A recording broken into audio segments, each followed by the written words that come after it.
नमस्कार, मैं हूं मुस्कान ओझा और आप देख रहे हैं मनी 9। सोचिए, आप सालों तक अपनी नौकरी की कमाई से धीरे धीरे एक रिटायरमेंट फंड बना रहे हैं। हर महीने पैसा कट रहा है और मन में बस एक ही उम्मीद है कि जब उम्र हो जाएगी, रिटायरमेंट का समय आ जाएगा, तब यही जो पैसा है वो आपके काम आएगा। ये जो कॉन्सेप्ट है, इसे ही एनपीएस यानी कि नेशनल पेंशन सिस्टम कहा गया है।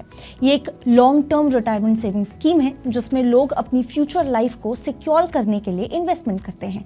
लेकिन एनपीएस में एक बहुत ही अच्छा नियम है, हमेशा ये चर्चा में भी रहता है। आमतौर पर क्या है कि अब कोई भी व्यक्ति जो है वो एनपीएस से बाहर निकलता है तो उसे अपने जो जमा पैसे हैं उसमें एक बहुत ही बड़ा हिस्सा जो है वो एन्युटी खरीदने में लगाना पड़ता है। एन्युटी का मतलब क्या होता है? देखिए, एक ऐसा प्लान जो आपके रिटायरमेंट के बाद हर महीने पेंशन जैसा पैसा जो है वो आपको देता है। यानी कि पूरा पैसा एक साथ निकालने का जो फ्रीडम है वो आपके पास नहीं आपको दी जाती है, क्योंकि सरकार ऐसा चाहती है कि रिटायरमेंट के बाद आपकी जो इनकम है वो कंटिन्यू यहाँ पे रही।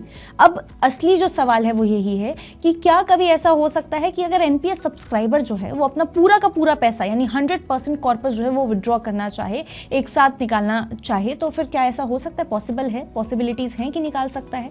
इसका जवाब है बिल्कुल।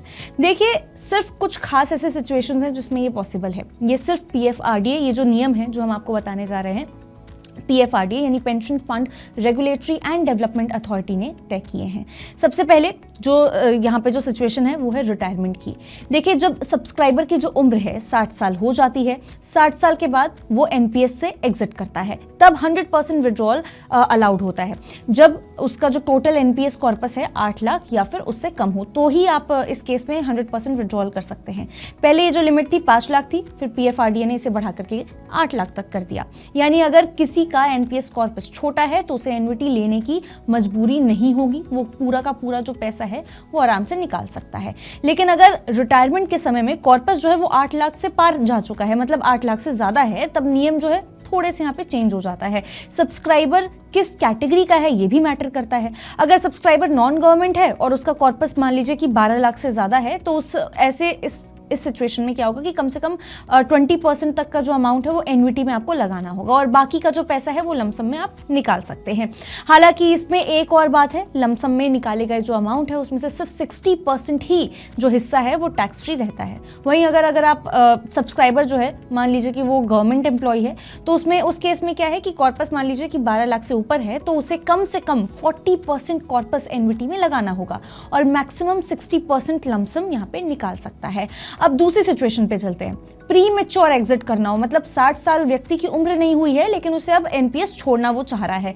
ऐसे केस में वॉलंटरी प्री मैच्योर एग्जिट इसे कहा जाता है। अब देखिए, पीएफआरडीए के नियमों के हिसाब से अगर देखें तो सब्सक्राइबर को प्री मैच्योर एग्जिट करने के लिए मिनिमम 5 साल जो है वो एनपीएस में बने रहना जरूरी है। अगर कोई सब्सक्राइबर 5 साल तक पूरी तरह, मतलब 5 साल पूरा करने के बाद अच्छे से वहां पे 5 साल तक रहता है और फिर 5 साल पूरा करने के बाद एग्जिट करता है, तो 100% विड्रॉल तभी पॉसिबल है जब उसका टोटल कॉर्पस 5 लाख से कम का हो। यानी कि अगर 5 लाख तक हो या फिर उससे कम का हो तो आप टोटल पैसा जो है वो कॉर्पस जो है वो विड्रॉ कर सकते हैं 100%। यानी कि प्री मैच्योर एग्जिट में लिमिट रिटायरमेंट वाली लिमिट से थोड़ी सी कम रखी गई है। अगर प्री मैच्योर एग्जिट के समय में कॉर्पस 5 लाख से ज्यादा हो जाता है तो सब्सक्राइबर पूरा का पूरा जो पैसा है वो नहीं निकाल सकता है। ऐसे केसेस में रूल यही कहते हैं कि कम से कम 80% कॉर्पस जो है वो आपको एन्युटी में लगाना यहाँ पे कंपलसरी है और सिर्फ बाकी जो बचा हुआ हिस्सा है वो लमसम में यहाँ पे निकालने की यहाँ पे आपको परमिशन मिलती है। इसका मतलब बहुत ही क्लियर है, प्री मैच्योर एग्जिट करने वाले लोगों को पेंशन सिस्टम में बने रहने के लिए मजबूर किया जाता है कि भाई कोशिश कीजिए कि आप बने रहिए यहाँ पे, ताकि रिटायरमेंट की जो सुरक्षा है, जो आपको एक सिक्योरिटी मिल रही है सरकार की तरफ से, वो आपके पास बनी रहे।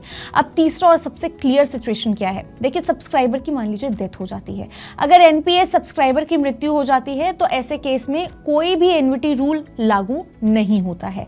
ऐसे सिचुएशन में पूरा का पूरा जो एक्यूमुलेटेड कॉर्पस है, यानी कि 100% अमाउंट जो है वो नॉमिनी या भी जो भी लीगल हायर है उसको यहाँ पे मिल जाता है, चाहे अमाउंट कितना भी बड़ा क्यों ना हो।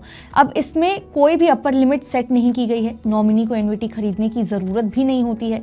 नॉमिनी या जो लीगल है वो पूरा का पूरा पैसा एक साथ सिंगल पेमेंट में निकाल सकता है। यानी कुल मिलाकर के एनपीएस में 100% विड्रॉल पॉसिबल है, लेकिन ये फ्रीडम में बहुत ही मतलब हर किसी को नहीं मिलती है। इसके अलग अलग सिचुएशंस हैं जो हमने आपको बताए, उसी सिचुएशन में आप ये पैसा निकाल सकते हैं।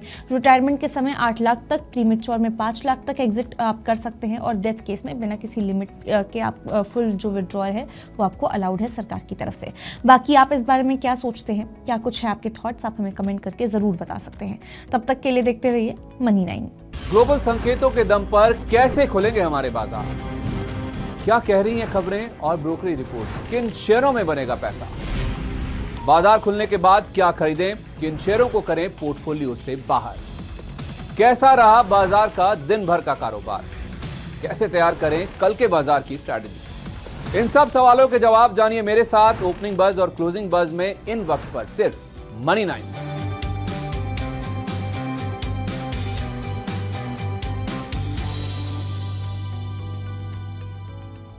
मनी 9 लाया है मेंबरशिप प्रोग्राम मनी 9 प्राइम।